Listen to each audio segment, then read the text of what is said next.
Hello नमस्ते दोस्तों, आज हम लोग 7th क्लास की एनसीईआरटी बुक पढ़ेंगे। ज्योग्राफी की चैप्टर नंबर 2। हमारी पृथ्वी के अंदर। पृथ्वी एक गतिशील ग्रह है। इसके अंदर एवं बाहर निरंतर परिवर्तन होता रहता है। पृथ्वी का आंतरिक भाग। पृथ्वी की सतह की सबसे ऊपरी परत को पर्पटी कहा जाता है। यह सबसे पतली परत होती है। जो पृथ्वी की सबसे ऊपरी परत होती है क्रस्ट कहते हैं उसे, और ये सबसे पतली परत होती है।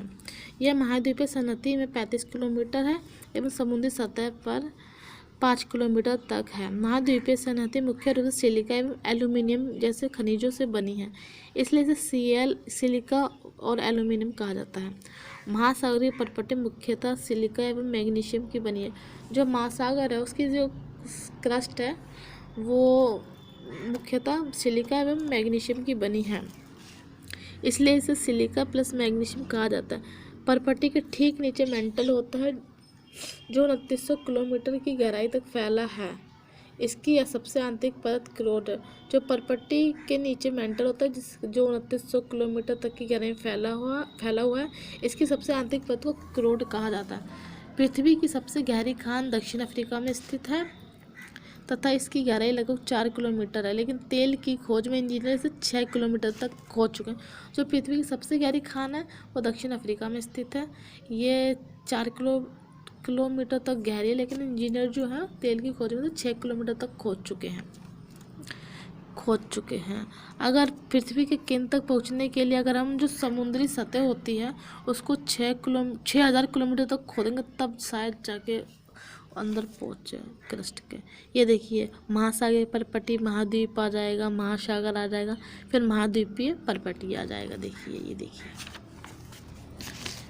जिसकी त्रिज्या लगभग 3500 किलोमीटर है। यह मुख्यतः निकल एवं लोहे की बनी होती है तथा इसे निफे या फिर फेरस कहते हैं। केंद्रीय क्रोड का तापमान एवं दाब काफ़ी उच्च होता है। शैल एवं खनिज। शैल क्या होती है? पृथ्वी की परपटी अनेक प्रकार के शैलों से बनी है। पृथ्वी की परपटी बनाने वाले खनिज पदार्थ के किसी भी प्राकृतिक पिंड को शैल कहते हैं। पृथ्वी की परपटी बनाने वाले जो खनिज पदार्थ होते हैं किसी भी प्राकृतिक पिंड को शैल कहते हैं। शैल विभिन्न रंग, आकार एवं गठन की हो सकती हैं। शैल 3 प्रकार के होते हैं। आग्नेय जिसे इग्नियस शैल कहते हैं, अपसादी शैल जिसे सेडिमेंट्री शैल कहते हैं, कायांतरिक यानी मेटामॉर्फिक शैल कहते हैं।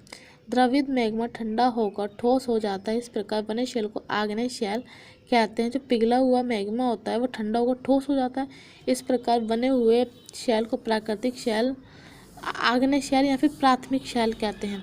आग्नेय शैल 2 प्रकार के होते हैं, पहले अंतर्वेदी शैल, दूसरा बहिर्वेदी शैल। पृथ्वी के आंतरिक भाग से निकलकर सतह पर आता है। जब द्रवित लावा पृथ्वी की सतह पर आता है यह तेजी से ठंडा होकर ठोस बन जाता है।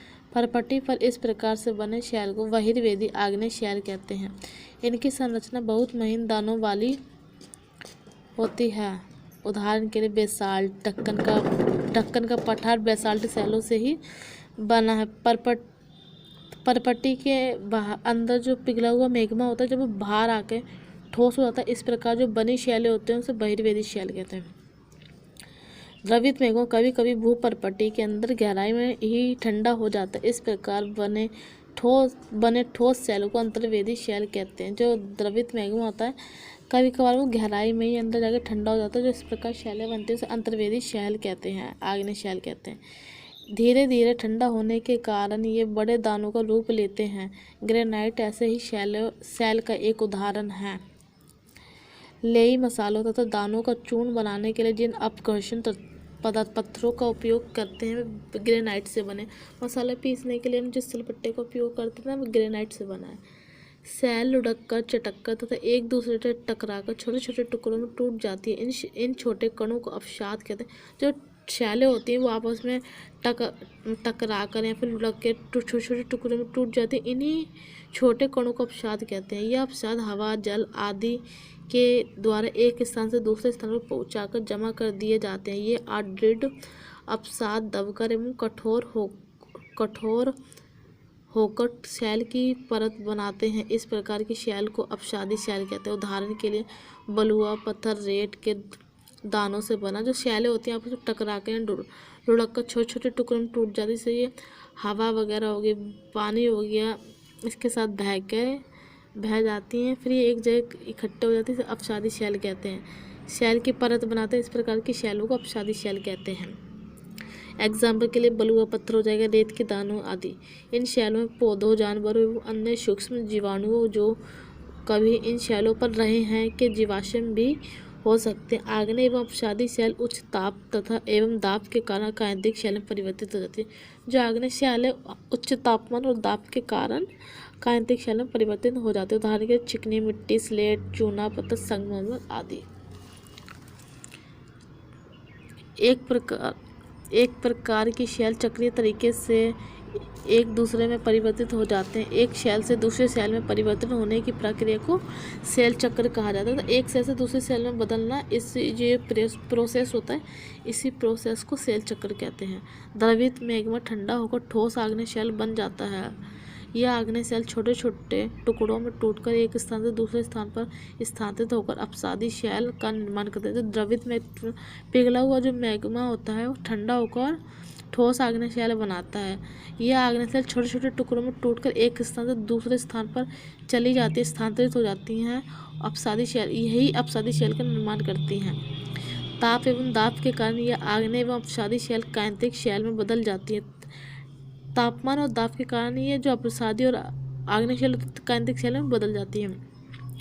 अत्यधिक ताप एवं दाब के कारण कायांतिक शैल पुनः पिघलकर द्रवित मैग्मा बन जाती हैं। यह द्रवित मैग्मा पुनः ठंडा होकर ठोस आग्नेय शैल में परिवर्तित हो जाता है।